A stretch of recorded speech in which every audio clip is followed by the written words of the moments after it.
All right.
Hello, welcome. How's everybody feeling? Welcome to Chicago Home's House at Navy Pier. We're so excited to be here. My name is Tanner Whitford. I'm from the Design Museum of Chicago. Welcome, everybody. We're so thrilled y'all are here. We're opening this exhibition today. You're here for the first brand new preview of this. I'm so thrilled to welcome you. I want to thank all of our sponsors. I want to thank Navy Pier for all of your support on this exhibition. Thank you, Vintage House, for all of your great work pulling together content. Thank you, Connect Gallery, Rob McKay, the Silver Room, One Design Company. I mean, there have been so many people that have been involved in this exhibition over the years. Too many to even put on the wall, and I'm just so grateful for everybody. So thank you so much, and now I'd like to pass it off to our friends over at Vintage House. Hello, everyone. Thank you again for coming to this fantastic exhibit. We are so proud to elevate the history of house music. We have attempted to make sure that all of the people who were instrumental in making sure that house music became a global phenomenon are included in this exhibit. Keep in mind that this is a living exhibit. This is an active exhibit. You can go to chicagohomeofhouse.info right now and make any recommendations. Did we leave your story out? We want to hear it. We want to know about that. Ephemera, if you have any pictures, we are happy to have that information and check it out and see if we can add to this living exhibit. So please go to chicagohomeofhouse.info. I'm Lauren Lowery. I'm the executive director of the Vintage House Show, and we are on every Wednesday night, 10 p.m. on WNUR 89.3 FM, WNUR.org. and twitch.com, Facebook, YouTube, vintagehouseshow.tv. We're everywhere, Wednesday nights, 10 o'clock. The fantastic people behind me are the co-hosts of the show, the incomparable DJ Lowery Branch.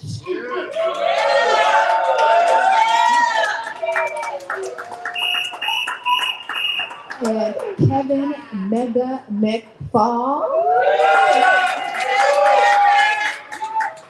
And the man of the hour.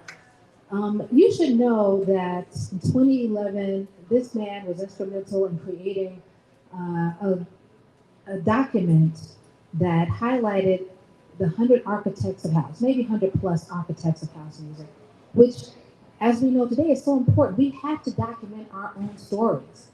And he did that in 2011. We're so proud that he allowed us to display this in this exhibit today. That is DJ Terry Hunter.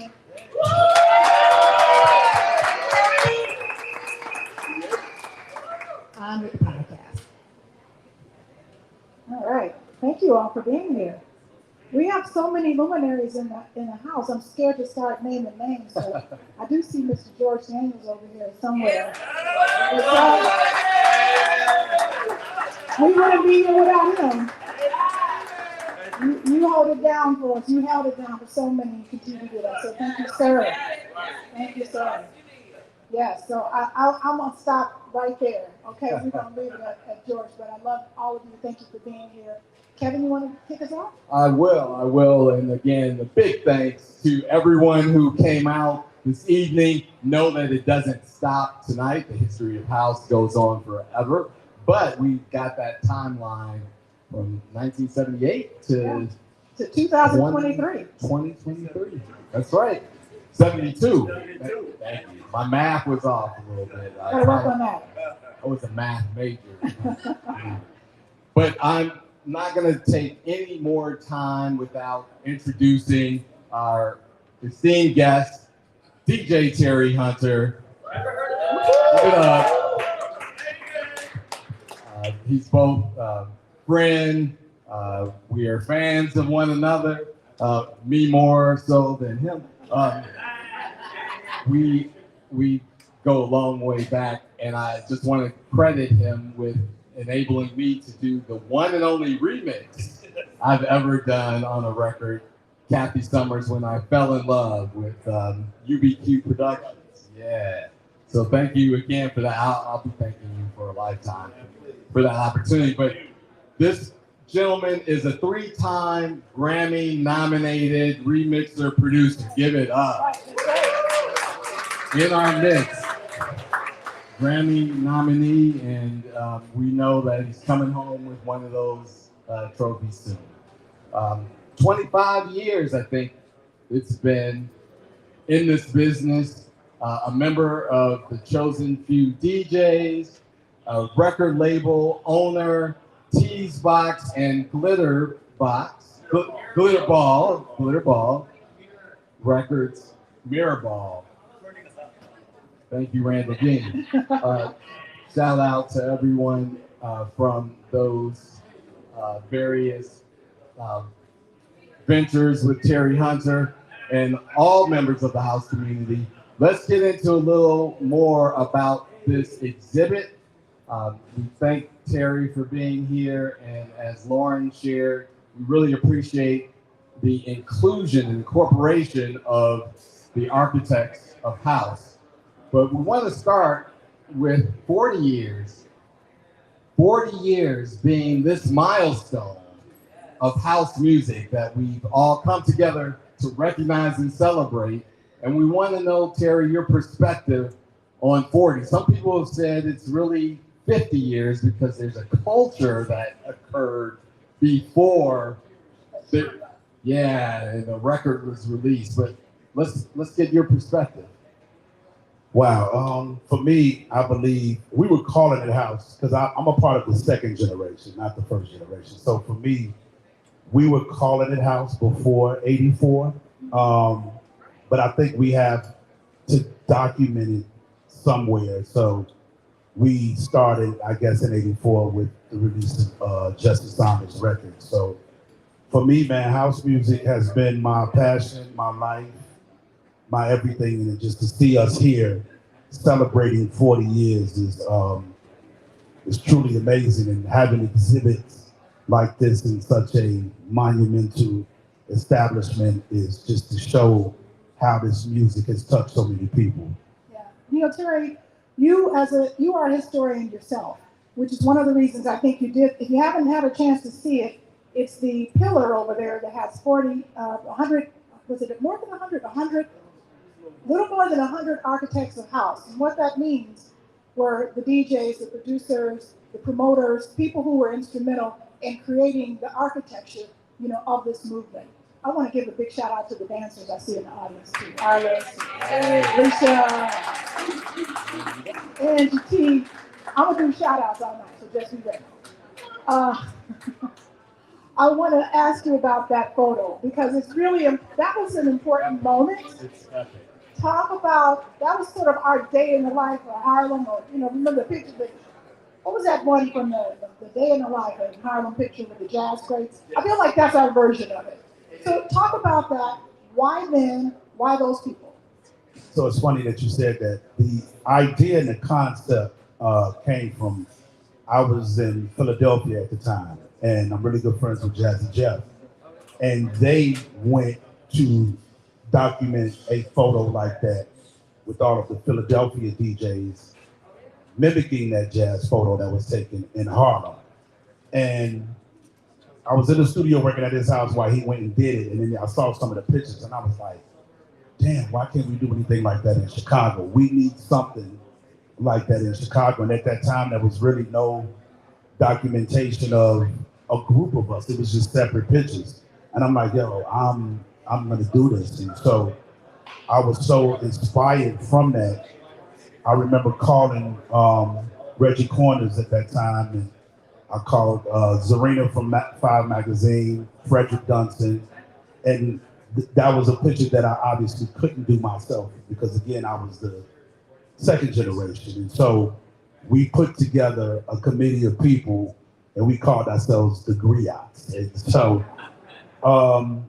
we said we want to pay respect to the most influential DJs from 75 to 95. And so Wayne Williams came on board. I'm forgetting some people, forgive me for that, but it was myself, Reggie Corners, Wayne Williams, Alan King, Frederick Dunstan, Zarina from Five, and a few other people. And so we just kind of went through the whole motion of, all right, who was influential between these years? And I was just telling Lauren, like, Lord have mercy. I'm so happy to see this now because I said to myself, we wanted to do 95 to current, and I was like, I'm done. Somebody else can do it.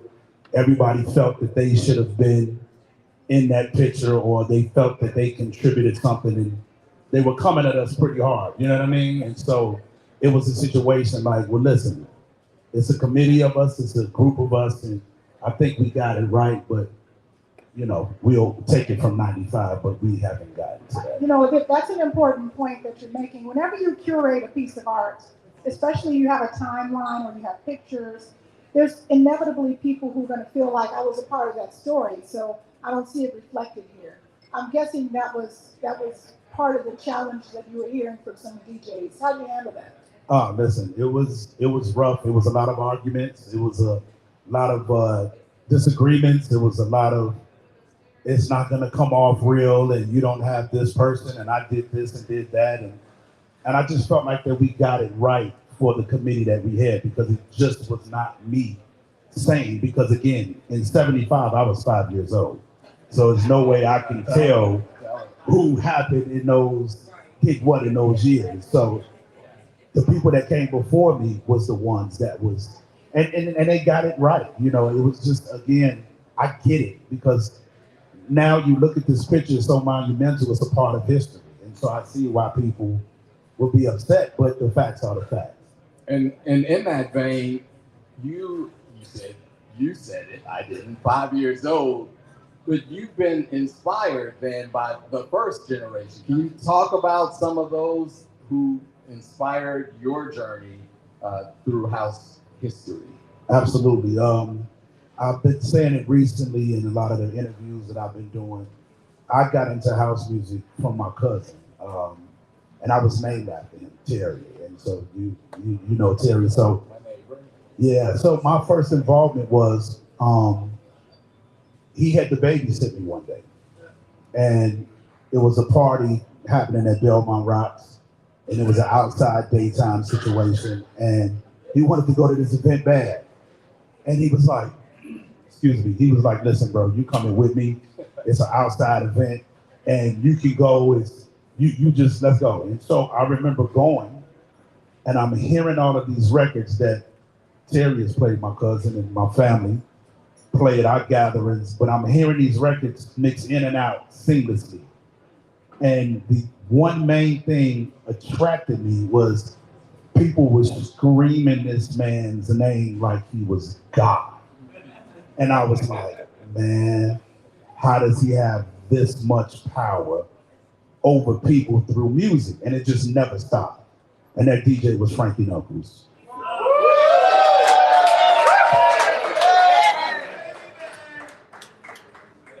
There it is. That's how it started for me. I knew from then, I was like, I remember coming down Lakeshore Drive and calling my grandparents like, I want to be a DJ. I didn't know the first thing what I had to do, but I knew, God damn it, I wanted to be a DJ. I want to make people feel good like this, and that's how it happened. That's amazing. I'm sure that other people may have had that experience Who else remembers Frankie Knuckles? You were there. Like we were there. Who went to the warehouse? The original one. All right, tell the truth. Tell the truth. Tell the truth. Not the warehouse on Randolph. 206, baby. 206. 206. Yeah, we need some t-shirts. Now listen, if you didn't go to the warehouse, you were probably too young or too scared, and that's okay.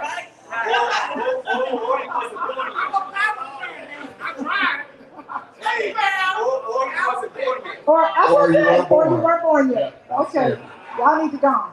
All right. What'd you say, Alice? Of course you were. Who? Your mother was there. You know, people's parents dropped them off at the warehouse, which is odd because if you don't know what that club was, it opened at midnight. Allegedly, it opened at midnight? I don't know. I think they had a different door for y'all. But, yes, midnight, and if you got out there at 8, 9 in the morning, you know, eyes blurry and the sunlight, and it was quite a scene. I'm sorry you weren't able to go. I was there.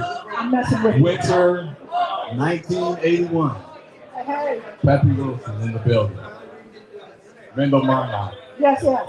So let's talk a little bit about the exhibit. We're going to be here, as Kevin and Lauren mentioned, until October 1st, October 31st. Third week in October. Third in October. Yes. And if you're just getting here and you're looking at it and you see something that is omitted, or maybe it's like the date's not right, this is an evolving project. We want the world to see this exhibit. And without naming names, we have commitments from people who can make that happen. So help us out. If you see something that's like, hey, that was like 89, but it says 88, let us know. Because we want to get it as right as possible. And we can't do that without you, because I wasn't there. I wasn't at all these places. Kevin wasn't there. You definitely weren't there in the 75. I was only like 5 years old too, so. Lies.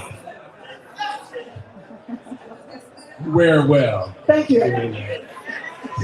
So this exhibit, as Lauren has shared earlier, it is a living exhibit. Yes. And so we've taken very good care to try to curate many of the milestones that you see reflected there. But again, I'll emphasize chicagohomeofhouse.info, I-N-F-O, is where you can submit amendments, addendums. And they'll be added here. So you see this wall behind us? Where's Got Rose? all this extra space. Rose is our, I mean, can we give it up to Rose? She doesn't want to talk. Maybe but without Pier. her, and maybe Pier, Production. she's responsible and her team for doing this. So thank you again. But she noticed, she's like, you got some empty space here. So we can make use of it. More pictures, more dates, you know, all that. So Terry, you've had a chance to peruse the timeline. This is actually the second iteration of Chicago Home of House. We had it at the Epiphany Center for the Arts. Tell us about some of your favorite milestones, if you can remember any. Some of these pictures, it's like every time I see me DJing with the greatest high school t-shirt on, High Park Career Academy. That was one of my fond memories. But just seeing that, like, it's funny, I have my son here with me, and I was DJing, and he said, was that a real Gucci hat? And I was like, hell yeah. And it was fake as I don't know what. But also he was asking, it was, you know, we had tape decks up there then, and no one knows what tape decks is. Every time I see that picture with a tape deck in front of me, we used to use tape decks with pitch control on them and to play unreleased edits and stuff that we did. So every time I see that, that brings back some memories. And then also the beginning of when me and Ron Trent put out our first release in 1990, and to have that on the board, and it's really amazing. And then to have this picture, like, again, I can't get enough of seeing this picture display here. That means a lot. And again, I think Reggie, I saw him in here. We shout to him. We really worked together to put that together and make that situation right. And that picture was taken at the Shrine. We did a night at the shrine called Bang Sundays, and that's where we got everybody to come take that photo. Thank you, Reggie. There are a lot of people, there are a few people in that picture who are no longer with us. And one of the things that you'll see in the exhibit is that we have, there's a circular, one of the poles, you'll see a circular design that has names of people we've lost. And we didn't capture everybody. We had some recent losses, such as DJ Terry Bristol, rest in peace. Others, we feel free to shout their names out if you hear. Paul Johnson. And so we know that the reason we do this is because many people will pass and they won't ever be recognized. And so we have to tell the story in as many ways as possible. So one of the things you'll notice about the exhibit is we talk about publications. There's not enough of those. There's a few people who've taken the time to talk to people like Jesse Saunders, like Renlex Roy, like Marshall Jefferson, like others who have who documented this in book form. So we encourage you to get those books, to do that history, and to actually create your own. If you can write, if you can interview, help us tell the story. And I want to give a big shout to for what you're saying. That makes this picture special is on the left side, if you're looking from this way, there's a gentleman at the end that's in that picture by the name of Frenchie. And he was an amazing DJ. He set up sound. He was the first guy that I ever known to do sound, and he passed away this morning. So RIP to Frenchie. And so it's really special again to talk about this picture when you say some people have left us, and we got a chance to get Frenchie down and take that picture, and we lost him this morning. So Kevin. May Frenchie rest in peace, in musical peace. But wanting to continue to keep a elevated feeling, because that's what house is, right? It's a feeling, it's elevation, it's unity. We know that everyone here tonight embodies that. And so we want to take a few questions from you all about the exhibit, about your experiences. If you have questions for DJ Terry Hunter or DJ Lowery Branch or myself, feel free to pose those. So we're gonna have you come up to the stances and pose your question. We'll bring a mic over and we'll try to address any of those questions. Please speak loud. All right. Any questions? Well, yes, Alicia. Lisa. Hi, everybody. My name is Elisa Allen Singletary, and I started going to the warehouse in 1981. My question is, with regard to this exhibit, I do remember quite vividly that the Dance Music Foundation had an exhibit at Northwestern University quite some years ago. And then there was an exhibit at the Chicago Cultural Center. And then the Epiphany, right? And now we're here. So this is about the fourth iteration of this exhibit. What's happened so that it's evolved to where it is today? Because I remember so many more pieces, and I know display is probably a challenge, and security as well. I'm just curious to know what's kind of happened to, some of those things. You want to address that, Laura? I donated the last plugger to the 206 party. Yes, thank you. Thank you for your donation. Alicia, We're we keeping give it her a safe. hand. She's been, since 2014, you've been a supporter of the Dance Music Foundation and the Women's Child Show. So we're so happy that you have contributed. So the Dance Music Hold the mic like this. Oh. Like, eat it. The Dance Music Foundation did have a fantastic, I think one of the first things we did was an exhibit at Northwestern University. And it was great. It wasn't a timeline, however. It was probably one of the first exhibits that celebrated the artifacts. So we did have reel-to-reels there. We had machines that were at the warehouse. We highlighted a lot of the fantastic ephemera that our friends had. And so it was really just, let's get out there and see what we have and see what fantastic things we have.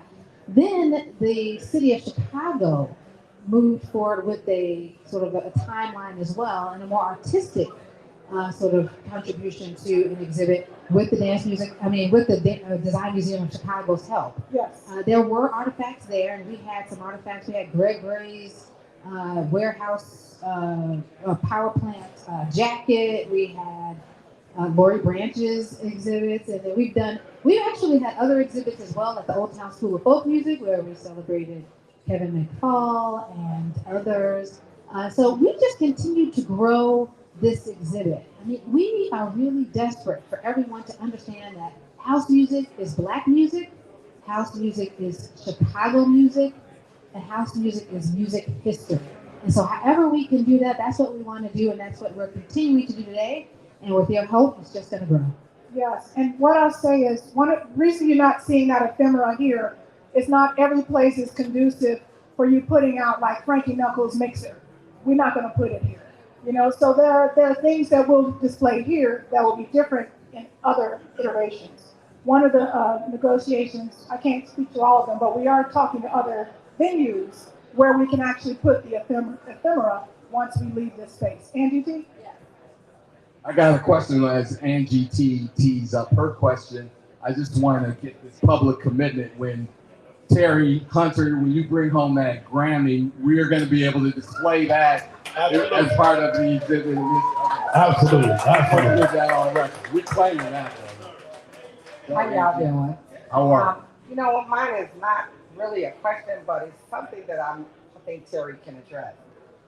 So a lot of questions that I get is, if you all have an exhibit and it goes back to the 70s, why are y'all celebrating 40 years? And maybe that needs to be explained why we are celebrating 40 years of house. Great question, and we teed that up at the beginning. Right? Yeah, and so for me, I think no one had an accurate date in the 70s. No one could say 74, 75, 76, 77. So we had to go, or not we, I wasn't a part of that, but they had to go by, which I thought was okay, was the first recorded house music record. Chicago, there you go, Chicago musicians. And so I think that if we, from my opinion, looking back, I think everybody would say that they have a different year when house started. If I ask y'all all give me different years. And so I thought it was just only fitting for them to go by the first recorded house record. But we all know we was calling it house before 84. Yeah, and I think it's important to note that the Chicago part is important. Because even when we were calling it house, we were calling all kinds of stuff house, right? We went to the warehouse, anything they played was house music. We went to Music Box, it was house, everything was house music. Disco, punk, rock, it was all sort of under that umbrella. But when we actually had a song that we could claim from our own community, that was 1984. Yes. And so that's why we drew the line in the sand there. And it was, Jesse was part of that crew, as was, don't let me get started. This happens when you turn 60. Don't turn 60. Chippy, Wayne, Kurt, Vince, so many people. Yes. What you talking about? I'm proud of my enemy. Yeah, she wears it well. Don't crack. Well, I love that question. And this is part and parcel to why the exhibit and the call for contributions, right? Your voices should be reflected here as well. And we want to ensure, again, you go to Chicago homeofhouse.info to submit those entries. But we did put a stake in the ground with the exhibit, with the 40-year celebration. I personally haven't seen as much unity in the community of house as we are witnessing in this celebration. So I think it's a good thing. Hi, my name is Louis Green. Some people know me as DJ West Green. Big West. How you doing?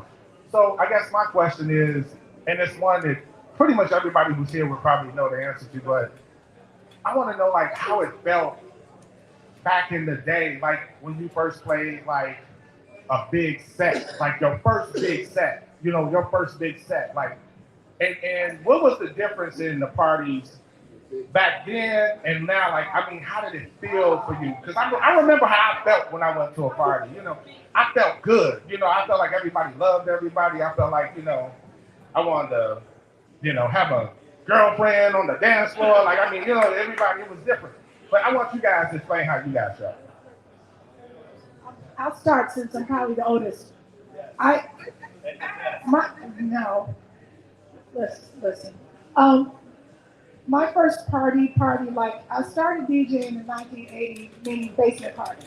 The first party I did was 1981. You were there. It was early, like in wintertime at Sowers.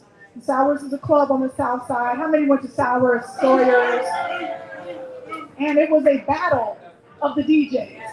So Craig Loftus, Jose Gomez, aka Louis Gomez, were part of my team. Louis taught Craig and I how to spin. And Eric Bradshaw, who was our leader of Vertigo, was our social group, was like, okay, now that you know, we're gonna have a battle and you're gonna represent us. So my first party was a lot of perspiration and a lot of shaking hands. And but it was thrilling. It was at Sowers. We sold out the place. It was like 1,000 kids there. We made a lot of money for 18-year-olds, so it was great.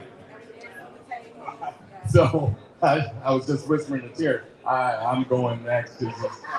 It's going to be a whole next level as well. But my DJ career started at the University of Illinois in Champaign-Urbana, and got to partner with the brother of dancer and community member extraordinaire Arliss Ball. Arliss, who's purchasing something over there. But Cedric Ball, rest in peace, another of our lost community members. But we had a group in Champaign that basically DJ'd all of the University of Illinois parties, from the Black Greek letter organizations to the dorms to the other Pan-Hellenic organizations. We had a monopoly on the market. And what we did that enabled us to be successful was we came up to Chicago to purchase our records, to imports. And then we also put pressure on the buyers of record stores in Champaign to buy. And we were getting WBMX feeds in our dorms so we could stay attuned to what was happening in the sounds.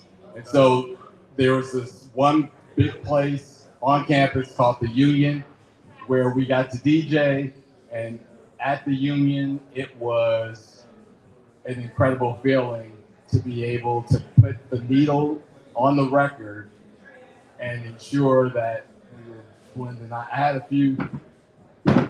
We call that shoes in the dryer. I had a few of those, I'm not gonna lie, but as practice makes perfect, we eventually got it right. We being Cedric, Jerry, Janet McAllister, there was a host of us that we had as a collective, and I'll never forget that first Union party I DJ'd. Thank you. Terry.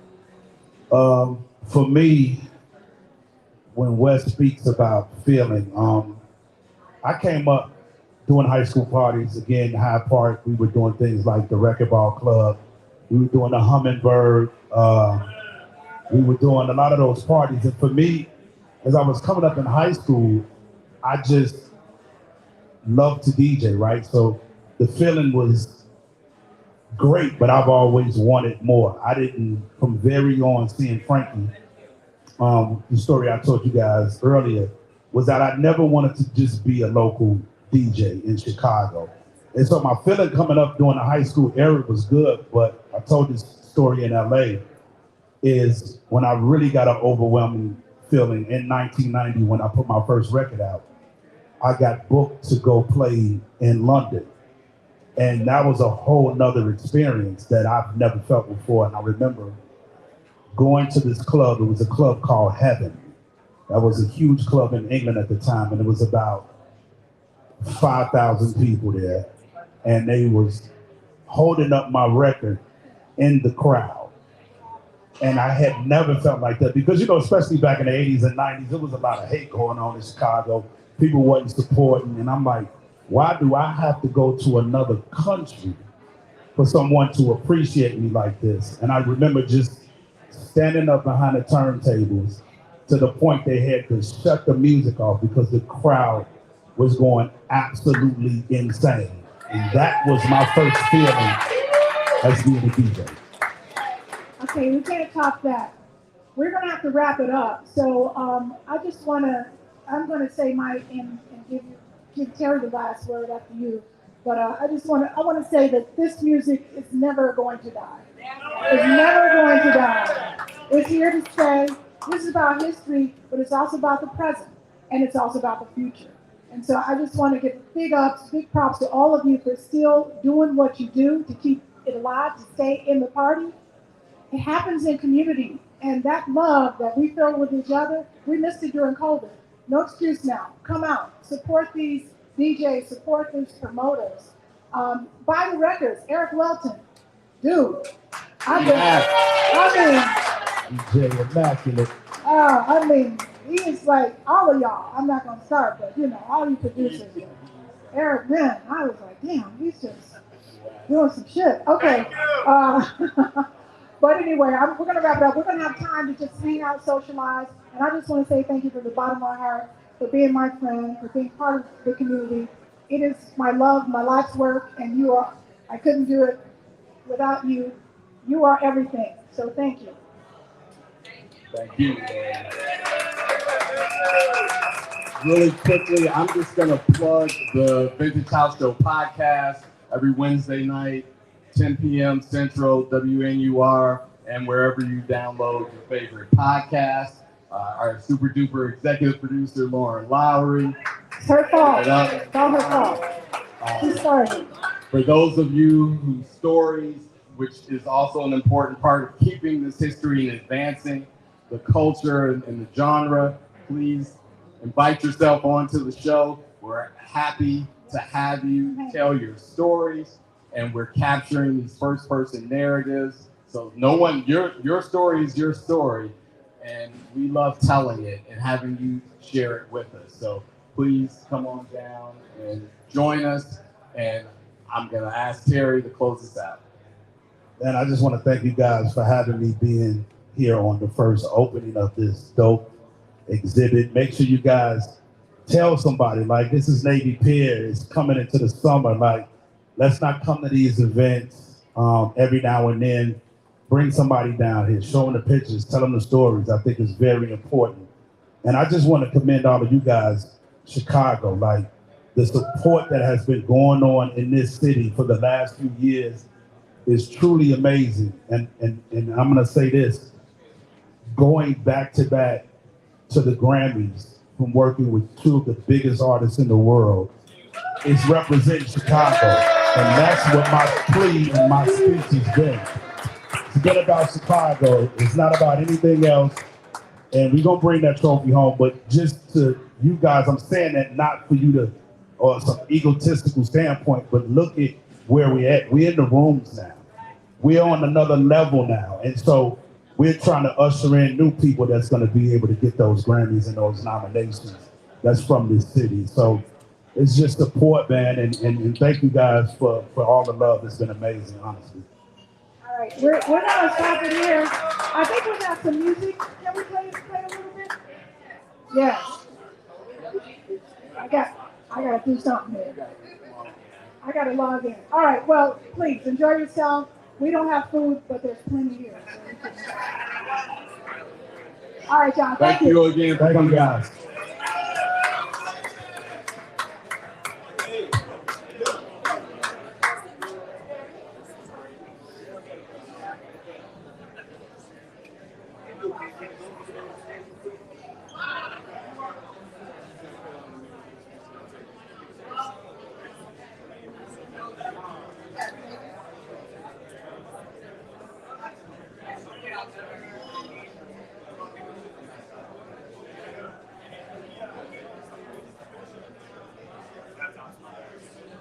Hey,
She's national, Yeah, right? she's in charge of all of the stuff coming in. So, I mean, there should be at least. But, and then there's, if you look for the association.